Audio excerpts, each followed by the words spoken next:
جس میں ایک خاتون نکلی رات کے ٹائم اپنے بچے کے دودھ کے لیے، تو اس نے کہا کہ آپ نے اس لمٹ سے کراس نہیں کرنا کیونکہ ملک کے اندر، شہر کے اندر کرفیو لگا ہوا ہے، لیکن مرتے نہ کچھ نہ کرتے، اس کو بچہ اپنا نظر آ رہا تھا، وہ بیچاری سٹینڈ لیتی ہے اور جو فوجی کے روکنے کے باوجود بھی وہ آگے آ جاتی ہے تو وہ اس کے اوپر فائرنگ کرتا ہے اور اس کی موقع پہ ڈیتھ ہو جاتی ہے۔ کہتے ہیں نا انقلاب کے لیے کہ چھوٹی سی چنگاڑی بھی کافی ہوتی ہے، اور جب اس بات کا عوام کو پتہ چلا، عوام راتوں رات روڈز پہ آ گئی اور انہوں نے باقاعدہ مقابلہ کیا، ٹینکوں کے آگے لیٹ گئے۔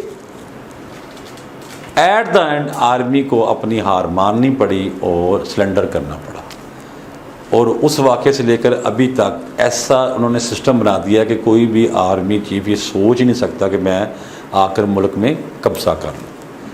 تو مقصد کیا ہے بتانے کا کہ عوام، اگر عوام کی سپورٹ ساتھ میں ہے تو اسٹیٹ بھی زیادہ اسٹرانگ اور قائم ہے۔ ٹھیک ہو گیا جی؟ اس کی ایک ڈیفینیشن ہے، وہ لکھ لیں، میں لکھواتا ہوں آپ کو اسٹیٹس کی۔ ولسن کی لے لیں، ووڈراو ولسن۔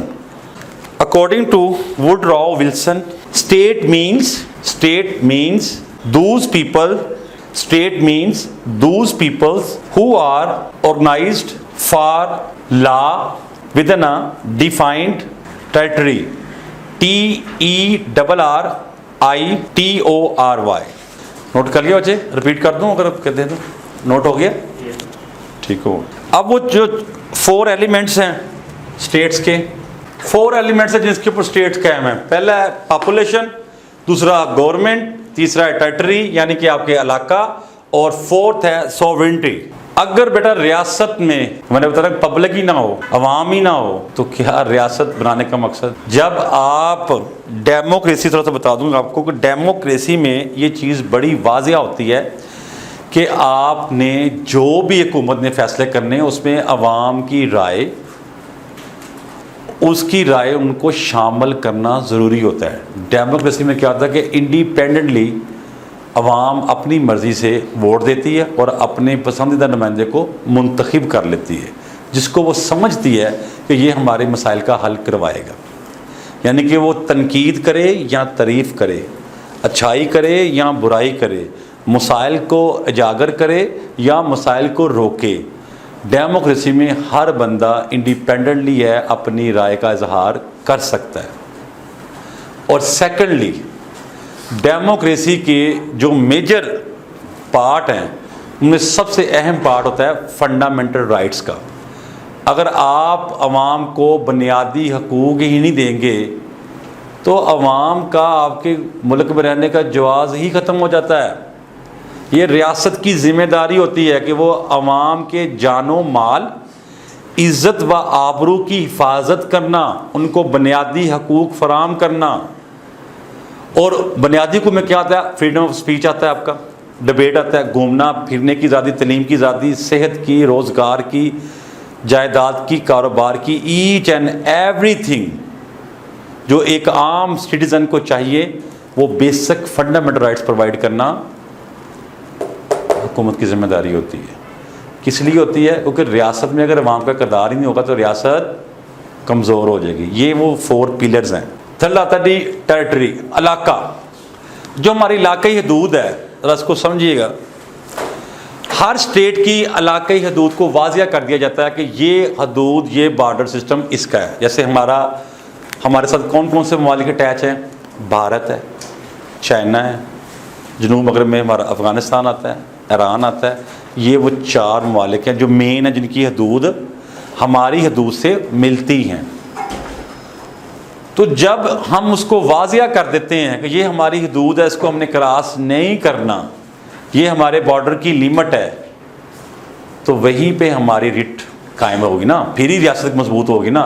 یہ ایسا تھوڑی ہوگا کہ افغانستان کو بھی ہم کہیں جی ہمارا ملک ہے، اور ایران کو بھی کہیں ہمارا ملک ہے، اور پاکستان کو جی ہمارا ملک ہے۔ اس طرح نہیں ہوتا جب تک اس کی آئیڈینٹیفیکیشن نہ ہو جائے۔ جیسے افغانستان کا جو بارڈر ہے، ڈورن لائن اسے کہتے ہیں، اس میں واضح بتا دیا گیا ہے کہ یہ حدود، یہاں پہ پاکستان کی حدود ختم ہو جاتی ہے اور یہاں پہ افغانستان کی حدود شروع ہو جاتی ہے. تو علاقائی حدود بھی ذمہ داری آتی ہے اسٹیٹس کی. آگے آتی ہے جی سوورنٹی، خود مختاری. خود مختاری کسی ملک کو بیٹا چیک کرنا ہونا یہ ملک کتنا تگڑا ہے اور کتنا کمزور ہے تو آپ اس کی فورن پالیسی پڑھ لیں. یعنی کہ جو اس کی فورن پالیسی ہے وہ بتا دے گی کہ وہ کتنا مضبوط ہے. اور اگر کسی ملک کو یہ چیک کرنا ہو کہ وہ انٹرنل لیول پہ کتنا مضبوط ہے تو آپ اس کی جو انٹرنل لیول کی پالیسی ہے یعنی کہ داخلے کی جو پالیسی ہے اس کو پڑھ لیں گے تو آپ کو اندازہ ہو جائے گا کہ ہمارا ملک کس لیول پر ہے، کتنا کہ ہم آزاد ہیں اور کتنا آزادانہ فیصلے کرتے ہیں. ریاست کا کام بھی یہ ہے وداؤٹ اینی پریشر آپ ڈیسیشن میکنگ کریں، حکومت کے لیے، عوام کے لیے، خود مختاری کے لیے اور علاقائی حدود کے لیے آپ ڈیسیشن کریں، کیونکہ حکومت کا اور ریاست کا چولی دامن کا ساتھ ہوتا ہے. ریاست کا وجود حکومت سے ہے اور حکومت کا وجود ریاست سے ہے. یہاں تک ٹھیک ہے؟ یہ 4 پوائنٹس آپ کو کلیئر ہو گئے؟ اینی کنفیوژنگ؟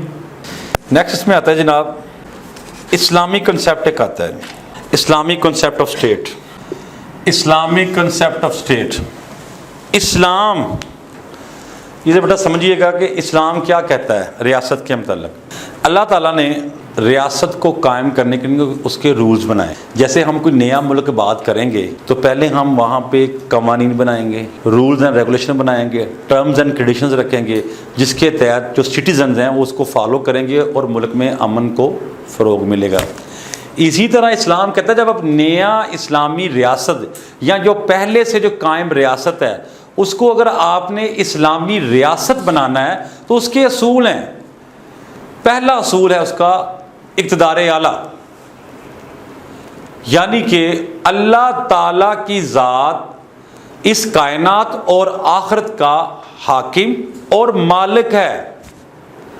اللہ تعالیٰ فرماتے ہیں کہ جو آپ کے ریاستی منتخب نمائندے ہیں ان کو جو اختیارات دیے ہیں وہ ان اختیارات کو امانت سمجھ کر استعمال کرے. اسلام یہ کہتا ہے کیونکہ اقتدار اعلیٰ میں طاقت کا سرچشمہ اللہ تعالیٰ کی ذات ہے. اس کے بعد یہ ریاستی نمائندے آتے ہیں، وہ کون سے اختیارات ہیں جس کو سمجھ کر وہ ریاست میں اسلامی امن کو فروغ دے سکتا ہے.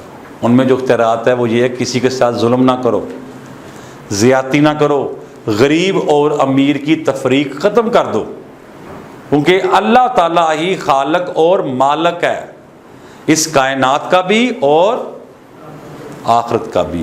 تو جو پہلا رول ہے اس کا ہے اقتدار اعلیٰ. دوسرا رول ہے جس کا سوشل جسٹس، یعنی کہ معاشرتی عدل و انصاف. اسلام کہتا ہے کہ آپس میں عدل قائم کرو، یہ تقویٰ کے قریب تر ہے. کیسے قریب تر ہے؟ کہ جب عدل کے لفظی جو معنی ہے نا جی اس کے معنی ہے صحیح چیز کو صحیح جگہ پہ رکھنا. یہ عدل کے لفظی معنی ہے، یعنی کہ ترازو کو پورا تولنا ہے برابری پہ. یہ نہیں کہ میرا بھائی ہے، رشتہ دار ہے یا میرا عزیز ہے تو اس کے لیے میں اور قانون بناؤں اور لوگوں کے لیے اور قانون بناؤں. جو غریب کے لیے اور قانون ہے، امیر کے لیے اور قانون ہے. اسلام اس کو منع کرتا ہے. وہ کہتا ہے کہ کوئی بھی جس نے بھی کوئی جرم کیا ہے، غلط کیا ہے، اس کو آپ پورا ترازو کے ساتھ انصاف کے ساتھ اس کو سزا جزا دو. اور آپ کو شاید یاد ہو بچوں کہ نبی پاک نے فرمایا تھا کہ اگر میری بیٹی بھی چوری کرے تو میں اس کے بھی ہاتھ کاٹ دوں. یہ تھا لیول عدل و انصاف کا. جسٹس سسٹم اسے کہتے ہیں. جسٹس کی بنیاد بنائی کنہوں نے؟ اسلام نے. ریاست کے رولز اینڈ ریگولیشن کس نے بنائے؟ اسلام نے. فالو کیا کنہوں نے کیا؟ ویسٹرن نے. امریکن نے کیا، برٹش نے کیا، یورپین کنٹری نے کیا. آج وہ دنیا کے ٹاپ 10 کنٹری میں شامل ہے اور ہم آج بھی پیچھے ہیں. وہ نان مسلم ہو کے انہوں نے ہمارے رولز اپنائے اور دنیا میں بھی کامیاب ہے، نام بنایا. ایک سروے آیا اسی کے متعلق، اسی ہیڈنگ کے متعلق میں تھوڑا سا بتانا چاہتا ہوں. ایک سروے آیا سوشل جسٹس سسٹم کے متعلق دنیا میں 134 کنٹریز میں پاکستان کا نمبر 134 ہی ہے دنیا میں انصاف دینے کے معاملے میں. اور جو دنیا کے ٹاپ 3 کنٹریز ہیں جنہوں نے انصاف دیا، پولینڈ، ناروے، ڈنمارک، یہ ٹاپ 3 کنٹری جو انصاف کے معاملے میں 100% ہیں، جو انصاف پورا کرتے ہیں. یہ نہیں دیتے وہ غریب ہے، وہ ٹیکس پیئر ہے، وہ ہمیں پیسے دے رہا ہے، ڈزنٹ میٹر. جب انصاف کرنا ہے تو برابری سطح پہ کرنا ہے، یہ نہیں رکھنا کہ فرق رکھنا ہے اس کے لیے. اور وہ کس طرح انصاف کرتے ہیں؟ وہ ہمارے جو اسلامک جو کنسیپٹ آف اسٹیٹ ہے اس کے ذریعے رکھتے ہیں. پہلا رول ہوا اقتدار اعلیٰ، دوسرا ہوا سوشل جسٹس سسٹم، تھرڈ آتا ہے ایکویلٹی جسے ہم کہتے ہیں مساوات. ساتھ نوٹ کرتے ہیں، تھرڈ ہوتا ہے ایکویلٹی، مساوات. مساوات کے لفظی معنی کیا ہے؟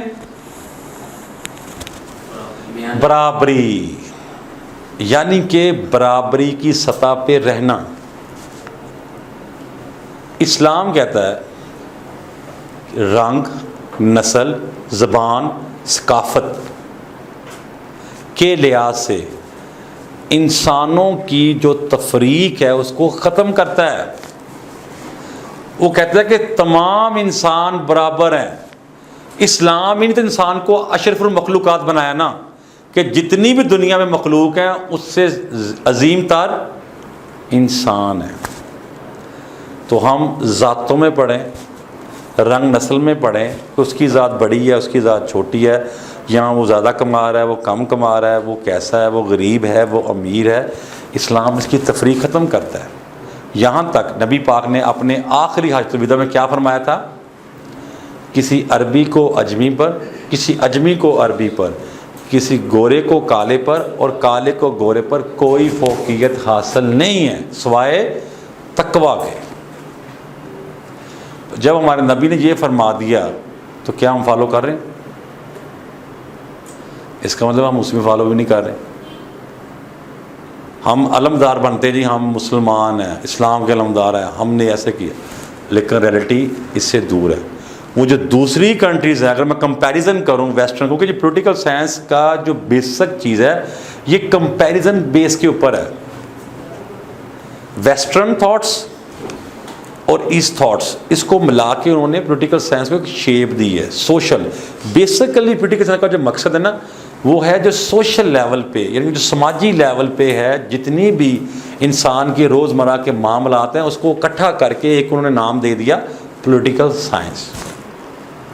تو جب ہم ان کو دے نہیں رہے، ایکولیٹی رائٹس دے نہیں رہے، مساوات رکھ نہیں رہے، لیکن وہ تو رکھ رہے ہیں نا. وہ یہ تو دیکھتے ہیں مسلمان ہے یا نان مسلم ہے، انہوں نے رول بنا دیا، رول سب کے لیے، چاہے وہ اس کا سٹیزن ہے چاہے وہ سٹیزن نہیں ہے. جب وہ ملک کی حدود میں داخل ہو گیا تو رولز لاگو ہو گئے. بیٹا فورتھ پوائنٹ لکھیں. فورتھ پوائنٹ ہے اس کا اخوت، بردرہڈ جسے ہم کہتے ہیں انگلش میں بردرہڈ، اخوت، بھائی چارہ. قرآن کریم میں ارشاد ہے کہ تمام مسلمان آپس میں بھائی بھائی ہیں. تمام مسلمان آپس میں بھائی بھائی ہیں اور ایک مسلمان دوسرے مسلمان کے دکھ سکھ میں شامل ہوگا، اس کی تکلیف کو اپنی تکلیف سمجھے گا، اس کے دکھ سکھ میں شامل ہوگا تو ہی اس کے لیے آسانیاں پیدا ہوں. مقصد کیا تھا اخوت کا؟ وہ کون سا ایسا واقعہ جس کی وجہ سے ہمیں اخوت کا درس دیا گیا؟ وہ آپ کو یاد ہوگا کہ جب انصار مکہ سے مدینہ ہجرت کر کے آئے تو وہ پریشان تھے، ان کے پاس کوئی سامان نہیں تھا، کوئی چیز نہیں تھی. جب نبی پاک نے یہ چیز دیکھی تو انہوں نے ساتھ ہی فرمایا کہ تم سب اب آپس میں بھائی بھائی ہو، ایک دوسرے کو بھائی بنا لو، ایک دوسرے کے دکھ سکھ میں شامل ہو. جو اس سے کیا تھا کہ محبت بڑھتی ہے، احساس کا جذبہ پیدا ہوتا ہے، ایک دوسرے کے لیے آسانیاں پیدا ہوتی ہیں. یہ کنسیپٹ تھا اسلام کا، بردرہڈ کا. اور نبی پاک نے یہاں تک فرمایا کہ ایک مسلمان دوسرے مسلمان کا بھائی ہے اور وہ اپنے بھائی کو تکلیف کا ذریعہ نہ بنے. اپنے بھائی کو تکلیف پہنچانے کا ذریعہ نہ بنے. یہاں تک ہے بیٹا بردرہوڈ کا کنسیپٹ. یہ سارے جو پوائنٹ یہ اسلامی اسٹیٹس کے کنسیپٹس ہے. پھر بیٹا اس کے بعد جو نیکسٹ پوائنٹ آتا ہے وہ آتا ہے جی رواداری, ٹالرنس. لکھیں جی ٹالرنس. ٹالرنس کیا ہوتا ہے جی؟ صبر کرنا, برداشت کرنا, درگزر کر دینا, معاف کر دینا, اسے ہم کہتے ہیں ٹالرنس. یہ ٹالرنس کہاں سے آتی ہے؟ اسلام یہ کہتا ہے کہ جس نے صبر اور برداشت کا مظاہرہ کیا وہ اللہ کے نزدیک عظیم تر نیکی ہے. یعنی کہ جتنی بھی نیکی ہیں اس سے عظیم تر نیکی برداشت کا ہے. اور جس میں صبر آ جائے, برداشت آ جائے, بیٹا وہ دنیا میں بھی کامیاب اور آخرت میں بھی کامیاب. میں ایگزامپل بتاتا ہوں آپ کو. ہر ایک اپنے خواب ہیں, ایک ڈریم ہوتے ہیں کہ میں اپنے ڈریمز اور اچیومنٹ حاصل کرنے کے لیے انسان کوشش کرتا ہے. جب وہ ٹریک پہ چڑھتا ہے تو سب سے پہلے جو اس کے ٹریک پہ رکاوٹیں پیدا کرتے ہیں وہ اس کے اپنے ہوتے ہیں. پھر جب وہ ان کو برداشت کرتا ہے, درگزر کرتا ہے اور آگے کی طرف بڑھتا رہتا ہے, پھر اس میں جو رکاوٹیں پیدا کرتے ہیں وہ اس کے غیر ہوتے ہیں. پھر جب وہ اس کو ہی برداشت کرتا ہے, آگے بڑھتا ہے, درگزر کرتا ہے, پھر اللہ تعالیٰ اس کی مدد کرتا ہے اور وہ اپنی منزل میں کامیاب ہو جاتا ہے. بیٹا ٹالرنس جس میں نہیں تھی وہ لوگ کامیاب نہیں ہوئے, وہ لوگ کامیاب نہیں ہوئے. یہ بیٹا صبر, ایک چیز نوٹ کر لیجیے, کام آئے گی آپ کے. صبر ہی کی وجہ سے نبی, رسول, پیغمبر, اولیاء اللہ, صحابہ کرام, نیک بزرگان, ان کا درجہ بلند ہوا کیونکہ ان کے اندر صبر تھا. جب اللہ تعالیٰ نے ان کے امتحان لیے تو وہ جب صبر کے ساتھ, صبر استقامت کے ساتھ قائم دائم رہے تب ان کو وہ مقام ملا. اگر ان میں صبر نہ ہوتا, برداشت نہ ہوتا, درگزر نہ ہوتا, معاف کرنے کا جذبہ نہ ہوتا تو کیا ان کو یہ مقام ملنے تھے؟ سوچے ان کو یہ مقام مل گئے تو آپ کو بھی مل سکتے ہیں. دنیا میں, موجودہ دنیا میں, ان دا پریزنٹ ورلڈ لاکھوں مثالیں ہیں کہ جو لوگ زیرو سے ہیرو بنے, لیکن بنے وہ صبر کے ساتھ ہی, استقامت کے ساتھ لگے رہے, محنت کرتے رہے, اللہ تعالیٰ نے ساتھ دیا اور وہ کامیاب. سو رواداری بھی یہی چیز سکھاتی ہے, ٹالرنس ہمیں سکھاتی ہے کہ آپس کے جو باہمی جھگڑے ہیں اس کو ختم کرو, درگزر کر دو. اگر کسی نے آپ کے ساتھ زیادتی کی ہے, غلطی کی ہے, برا کیا ہے, یہاں تو اس کو معاف کر دو, یہاں اس کو اگنور کر دو, یا پھر اللہ کی بارگاہ میں انصاف کے پہلو کے طور پر رکھ دو کہ اللہ تعالیٰ بہترین انصاف کرنے والا ہے. تو بیٹا یہ اسلام کا سب سے جو گولڈن رول ہے اس میں ٹاپ پہ اس کا نام آتا ہے ٹالرنس کا. ٹھیک ہے جی. نیکسٹ پوائنٹ ہے بیٹا اس کے بعد رسپانسبلٹی, اسے ذمہ داری کہتے ہیں ہم. پہلا وہ لکھ لیا اقدار اعلیٰ, دوسرا آپ کا آ گیا سوشل جسٹس سسٹم آ گیا, تھرڈ میں آ گیا ایکویلٹی, فورتھ میں آ گیا بردرہوڈ, ففتھ میں آپ کی آ گئی ٹالرنس, اینڈ سکس میں آپ کی آ گئی رسپانسبلٹی. اب رسپانسبلٹی کیا ہے یہ سمجھیے گا ذرا بیٹا. یہ جو چھٹا رول ہے اسلامی ریاست کو قائم کرنے کا, جو کنسیپٹ آف اسلامک اسٹیٹ ہے اس کا, اسلامی معاشرے میں ریاست کی ذمہ داری ہے کہ وہ معاشرے میں تمام جو انسان یا لوگ رہتے ہیں ان کو بنیادی حقوق فراہم کرے, ان کو جو ان کے حق ہیں وہ ان کو ملے. یہ ریاست کی ذمہ داری ہے کہ یہ, اور ساتھ ساتھ جو ان کی عزت جان و مال کی حفاظت کرے, ان کے لیے آسانیاں پیدا کریں, یہ ریاست کی ذمہ داری ہوتی ہے. اور شہریوں کی ذمہ داری کیا ہوتی ہے کہ وہ جب ریاست کو ضرورت پڑے تو وہ ریاست کے ساتھ کھڑی رہے, اس کی مدد کرے. یہ شہریوں کی ہوتی ہے. یہ 6 جو رولز ہیں نا جو میں نے آپ کو لکھوائے ہیں بیٹا, یہ ہے اصل میں کنسیپٹ آف اسلامک اسٹیٹ. ان کے بنا اسلامی اسٹیٹ قائم دائم نہیں رہ سکتی. اس کے بعد جو ایڈیشنل پوائنٹ ہیں وہ لکھواتا ہوں آپ کو, وہ بھی لکھ لیں ساتھ. شہریوں کے حقوق و فرائض، citizens rights and duties, citizens rights and duties. Citizen کی جو رائٹس اینڈ ڈیوٹیز ہیں اس میں یہ چیز ہے کہ ریاست تمام معاشرے کے جو انسان ہیں جو ریاست میں رہتے ہیں اسلامی معاشرے میں، ان کو مذہبی، سماجی اور ثقافت کے لحاظ سے مکمل آزادی دے، انڈیپینڈنٹ کر دے، ان کی آگے رکاوٹیں پیدا نہ کرے. یہاں تک اگر کوئی مینورٹیز میں بھی ہے، اقلیتی ہے، اس کو بھی فنڈامنٹل رائٹس ملنے چاہیے. جو ایک عام شہری کو حاصل ہے وہ مینورٹیز کو بھی وہی رائٹ ملنے چاہیے، تاکہ ملک کے اندر امن کو فروغ مل سکے، امن پیدا ہو سکے، آسانیاں پیدا ہو سکیں. یہ رائٹس اینڈ ڈیوٹیز ہیں سٹیزن کی. جب ریاست میں جنگ کا ماحول ہو تو پھر سٹیزن جو ہوتے ہیں، ریاست کے جو شہری ہوتے ہیں، وہ ریاست کی مدد کے لیے کھڑے ہوتے ہیں. پھر وہ یہ نہیں دیکھتے کہ ریاست میں کون ہے، حکومت کس کی ہے، کیونکہ جب ریاست پہ برا وقت آتا ہے دین عوام ایک ہو جاتی ہے. اور آپ کو پتہ ہے کہ ہماری جو عوام ہے وہ ہمارے ملک میں ایمرجنسیز آئیں کسی بھی شیپ میں، سیلاب آئیں، زلزلے آئیں، عوام ساتھ دیتی ہے. عوام میں کوآپریٹو کا جذبہ ہے، تعاون کرنے کا جذبہ ہے. اسی وجہ سے ہمیں وہ جو امیج ہے ہمارا دنیا میں، وہ ایک اچھے شہری ہونے کا بھی ہے ساتھ ساتھ. یہ بھی ایک پازیٹیو پوائنٹ ہے. میں اپنے ملک کے حوالے سے بات کر رہا ہوں کہ جو ہمارے ملک کا یہ بھی، جس طرح اگر ان کے پاس بھی ایگزامپلز ہیں تو ہمارے پاس بھی ایگزامپلز ہیں. اور ایک اور چیز ہے کہ اگر آپ سے کوئی پوچھتا ہے، اکثر وہ ایم سی کیو میں سوال کرتا ہے کہ جو بیسک فنڈامنٹل رائٹس کا دنیا میں سب سے پہلے ابتدا کہاں سے ہوا تھا، تو آپ بتا سکتے ہیں کہ دنیا میں فنڈامنٹل رائٹس کی جو بنیاد رکھی وہ ہمارے نبی حضرت محمد صلی اللہ علیہ وسلم نے آج سے 1400 سال پہلے ہی رکھ دی تھی. یہ جو انہوں نے اپنے حج میں خطبہ فرمایا تھا تو وہ یہی تھا، بنیادی حقوق ہی تھے کہ رنگ نسل کو ڈسکرمنیشن ختم کر دو، ذات پات کو ختم کر دو، اس کی ذات بڑی ہے چھوٹی ختم کر دو، سب برابر ہیں، سب کے حقوق جیسے ہیں، سب کو احترام دو، سب کی رسپیکٹ کرو، سب کو ساتھ لے کے چلو، ظلم نہ کرو، رحم کرو، ایک دوسرے کے ساتھی بنو، مضبوط کرو. یہ ہے فنڈامنٹل، جس کو آج ویسٹرن کنٹریز اپنے آپ کو چیمپئن مانتے کہ ہم فنڈامنٹل رائٹس کے چیمپئن ہیں.